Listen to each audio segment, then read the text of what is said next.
You are now watching the M2 Show. Voilà, bonsoir, c'est Roger Montouraja avec le M2 Show, ici à l'hôtel à Washington DC. Nous sommes précisément ici avec Awilo Longomba qui n'est vraiment pas présenté, qui est ici à Washington pour faire une prestation ici au Crystal Club. Bonsoir Awilo Longomba. Bonsoir Roger Monto. Ça nous fait vraiment plaisir encore une fois parce que tu n'es plus à présenter d'abord, surtout même pas sur cette émission parce que nos viewers te regardent toujours d'habitude. Ça nous fait vraiment plaisir d'abord que tu nous accordes encore l'interview comme d'habitude parce que beaucoup de tes fans, et c'est pourquoi d'ailleurs je suis en train de faire cette interview un peu mixée parce que beaucoup des francophones qui sont ici m'ont appelé, m'ont dit Roger, écoute, Awilo parle 3, 4, 5 langues, pourquoi pas, il faut vraiment éviter un peu trop l'anglais pour qu'on comprenne un peu ce que Awilo est en train de dire. Est-ce que tu peux d'abord dire bonjour à tous tes fans? Bien sûr que je dirais bonjour, bonsoir. Ça dépend de l'heure qui mettront pour nous capter. Je dis bonjour, bonsoir à tous mes fans et toutes mes fans de Maryland, donc ici à Washington. Oui, en Virginie, partout, à New York, partout où cette émission va se dérouler, et va être suivie, pardon. Et Hollywood, partout, Californie, Las Vegas, everywhere. Awilo salute you. Dire quand même everywhere parce que tu as maintenant l'habitude de passer partout aux États-Unis. Bien sûr que oui. Comme cette fois-ci, je suis venu. J'ai encore essayé de faire. J'ai pas essayé, mais j'ai fait quelques villes que j'ai pas pu faire les années précédentes. Donc j'ai encore eu à découvrir d'autres environnements ici aux États-Unis. Awilo, vraiment ça nous fait vraiment plaisir que tu viennes ici souvent et que les gens t'aiment beaucoup, comme tu le sais, anglophones, francophones. Une des raisons d'abord pour laquelle on est ici, c'était pour le show qu'on a couvert hier soir. Et merci d'abord d'avoir accordé à ton show préféré de M2 Show. On doit vraiment te dire sincèrement merci de nous avoir laissé de prendre quelques footage parce qu'on sait que c'est pas facile quand même pour un artiste de laisser une émission venir prendre quelques footage. On te remercie infiniment. Bon, le plaisir est partagé, hein, on se donne la main. Tu sais, M2 Show, c'est quelque chose qui est pour nous. Awilo, c'est quelque chose qui est pour M2 Show, comme tout autre artiste de notre cher continent. Donc, on va se dire, je dirais merci. On est derrière, voilà, exactement. Nous continuons avec l'émission. Awilo, il y a eu un problème qui s'est passé ici, qui a un peu embêté tous tes fans. Et ça, je dois te le dire ce soir. Et beaucoup de gens, quand ils savaient que non, Roger va rencontrer Awilo ce soir, il y aura l'interview, tout ça, ils m'ont dit écoute, tu dois demander à Awilo ces deux questions. Les deux questions, la première c'est qu'est-ce qui s'est passé avec Zénith? Et parce que ici, on n'a pas été très bien informé. En Europe, je sais qu'on a peut-être informé, mais ici aux États-Unis, les gens n'ont toujours pas su qu'est-ce qui s'est passé avec, puisque ça avait fait beaucoup de bruit ici à Washington. Et les gens, comme ils suivent de M2 Show, leur show préféré, ils ont dit Roger, demande à Awilo de nous dire qu'est-ce qui s'est réellement passé aux Zénith, parce qu'on a eu de nouvelles un peu mixées. Oh, Awilo va se présenter, oh, on a changé des dates, oh, il y aura plus lieu, oh, voilà, il y a beaucoup de gens qui vont chanter avec, qui vont featuring, ou qui vont enlever les rideaux, voilà. Mais qu'est-ce qui s'est réellement passé venant de la bouche à moi? Ça s'est passé comme ceci, donc j'ai eu affaire à des gens pas sérieux. Et tu sais, Paris, c'est une place que moi, je ne me suis jamais produit vraiment en live. Et cette fois-là, j'allais donner un grand cadeau, j'allais faire un grand cadeau à tous mes fans, toutes mes fans de la diaspora, je dirais, surtout congolais, parce que c'est des Congolais qui avaient organisé. Et il y avait un manque de sérieux de la part des promoteurs. Alors, primo, il y a eu la date du 18 octobre qui a été annoncée, 2009 bien sûr. Et quelques jours avant la date du prestation, qu'est-ce que j'apprends? Non, la salle n'avait pas de garantie pour la sécurité, donc il fallait 45 jours plus tôt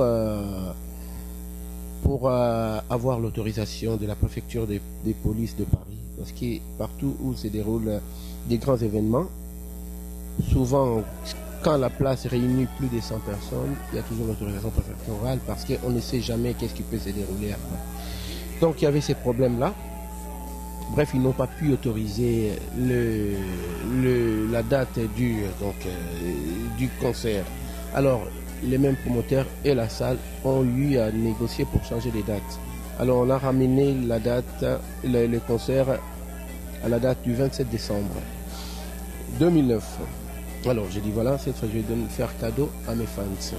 Et j'ai eu à voir quelques invités qui se sont déplacés quand même, qui sont venus de loin, comme mon ami Lokwa Kanza qui habite actuellement au Brésil, à Rio.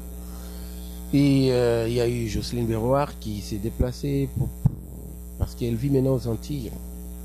Il y a eu plein d'artistes qui se sont vraiment présentés ces jours-là, qui sont venus à Paris. Mais il y en a qui, j'avais déjà signalé que non, il y avait un petit désagrément. Et il y avait eu changement des dates aussi. Alors la date du 27 décembre arrive. À mon grand étonnement, le jour J, je me présente, les images ont parlé d'ailleurs, je me présente au Zénith avec mes musiciens, dont mon groupe et mon staff. Il y avait aussi des gens qui sont venus pour couvrir, les gens de médias. Avant, il y avait mon ami Yves Kambala qui était là, il y avait César Ngadi, il y avait mon jeune frère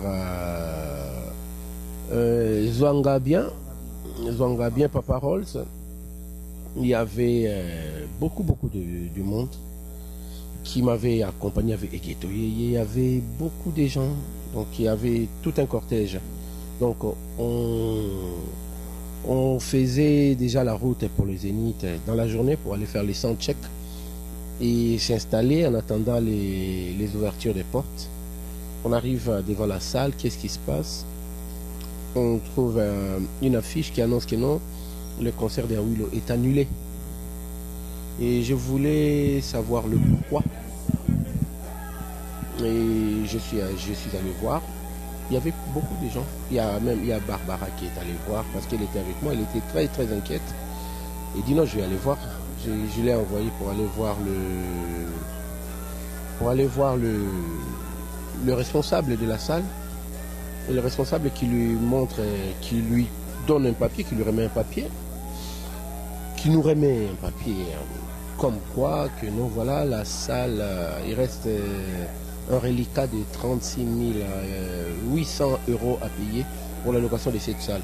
La salle a été déjà retenue, la salle a été déjà, je veux dire, il y avait une caution. Voilà comment ça se passe dans ces genres de salles. Tu files une caution et puis on te donne la date et que non, il y a un délai pour payer le reliquat. Alors le jour J arrive, une semaine plus tôt, les gares ne se pointent pas. Une semaine plus tôt, les gens ne se pointent pas pour aller payer le reliquat.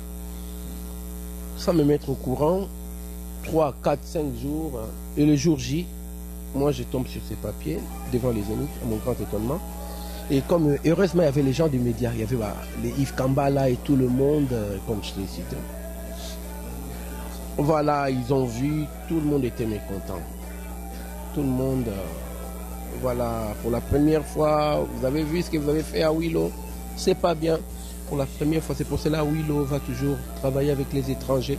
Et comme beaucoup de nos promoteurs et de nos artistes qui sont actuellement toujours produits par des étrangers, tu vois les mal. Donc c'était vraiment, je dirais, la honte pour la communauté, quoi. Voilà Awilo qui se pointe au Zénith. Voilà les promoteurs congolais par manque de sérieux qui n'arrivent pas à vraiment, qui n'arrivent pas à respecter les engagements avec l'artiste et avec la salle.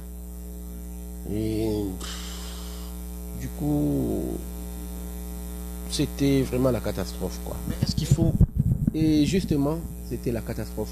Et le même jour, je t'assure, le nombre de personnes qui se sont déplacées pour venir voir mon concert au Zénith, il y avait des milliers de gens qui se sont déplacés, eux de Londres, les gens qui sont venus de l'Irlande, Luxembourg, la Belgique et toutes les provinces de la France, l'Angleterre, partout. Il y a des gens qui sont venus même de l'Afrique, parce que moi j'ai plein d'amis, les Waka Waka et les Georges Weah, ils ont eu à faire le déplacement depuis le Cameroun Et les gens du Zénith n'avaient pas compris ces jours-là parce que les mondes qui défilaient, jusqu'à la nuit, mon téléphone était saturé.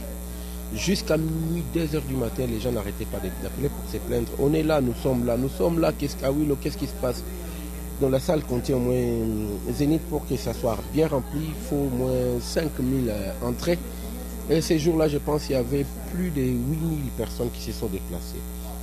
Et du coup, j'ai eu à avoir des propositions.